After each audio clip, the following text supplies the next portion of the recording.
What's up, Gundam Kitchen fans? We are back with another shipment.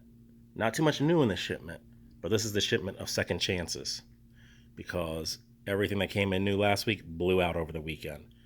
So let's look at what came back in that we were lucky enough to get a second chance at. Unit 2, second chances. Hot seller last week. We got Unit 1 back in again. So you still got a chance if you never got that, and that's been out for a while, but if you never got that, get on it. G40.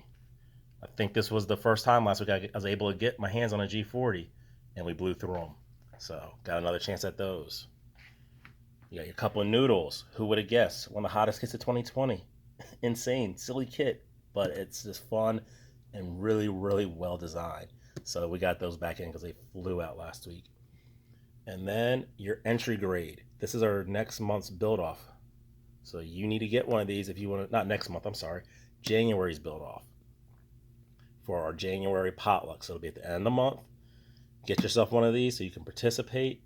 It's just a really basic kit. It gives you a plain palette to do whatever you want to it. So you can scribe, you can do crazy paint jobs. You need to put some work on it because otherwise it's going to look really plain. So if you think you want to show off your skills, enter the build off, mostly for fun. We'll probably have a small prize, but bring it to the potluck and we'll enjoy them.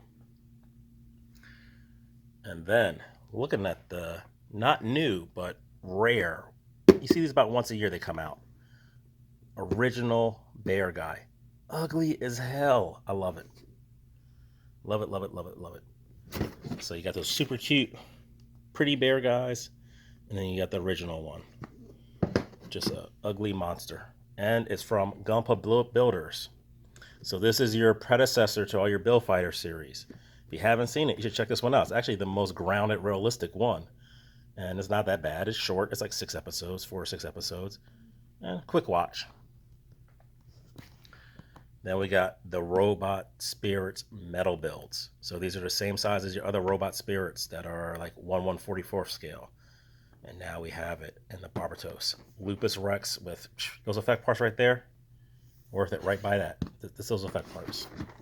Let me show you all the spots where the metal's at. So pretty much all your joints are metal reinforced. And look at this. The tail looks great. This is really nice. And the Salt Kingdoms. So if you guys are interested in these type of things, you got to message me because some of these Assault Kingdoms get really pricey. These are obviously very pricey. The metal builds are very pricey. Any of the figures, especially the higher end figures from Bandai, are very pricey, and I'm not really willing to bring those in. But if you guys let me know that you're interested in these things, especially when one's posted up in pre-order, we can definitely work something out and get them in. But you gotta let me know because I can't sit on like $100, $150, $200 figures. I do have access to them, but this is one of those things. Back in MG, we got the new, one of my favorite kits. We also have that, I believe we still have it in real grade. So definitely either one, great kit. Dynamis, Epion for all you Wing fans. Buster, one of the Seed kits that just, I mean, this is the heavy arms of Seed. Look at that thing. If you just like badass looking mobile suits, that's the one. Yakushiki with that really nice metal plating. Probably my favorite metal plating of all of Bandai's metal plating. Then you got your Blue Astray. That's a second revise. And your Phoenix. So this one's the Mechie plated, super shiny gold. Crazy with the blue inner frame. Really cool. Also, if you have got any of your Banshees or Unicorns in PG, it was really hard to get these for a while, but we got the LED lights in again. Obviously, we got the new RX-78 coming out in December probably, but I figured I'd bring one of these in case somebody wanted to go for the much more affordable one. And then we got some, I believe they're 1/35th scale, and I got these to go along with that obsolete models we got in, so you could actually have like a diorama with some soldiers around them, and then the obsolete units. So very cool. Anything in 1/35th modern military stuff will work great with those. We got some brushes in, some nice affordable brushes for really fine work. There you can see how detailed these brushes are. And then, just giving it a shot, 1/18th RC Truggy and Truck. Did I get two different ones? Truck, I think. Yeah, I got the Ninja and the Shogun, sorry. So I have a Truggy and then this one. These are brushed. I should be getting some brushless ones in probably a few weeks. But these are great hobby grade. This is not some junk you get at like Radio Shack. This is hobby grade.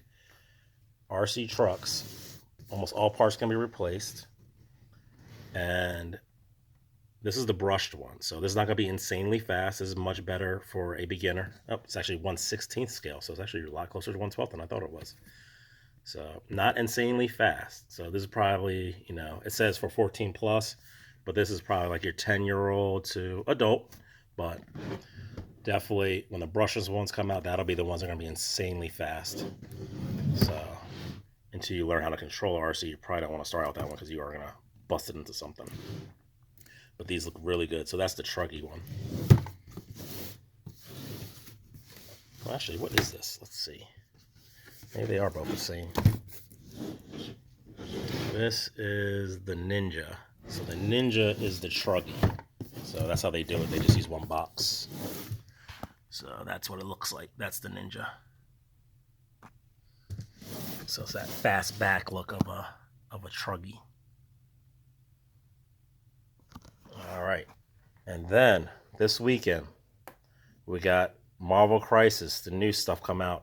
And we already got our store copy built and primed. Look how good these look. Classic Cyclops pose there.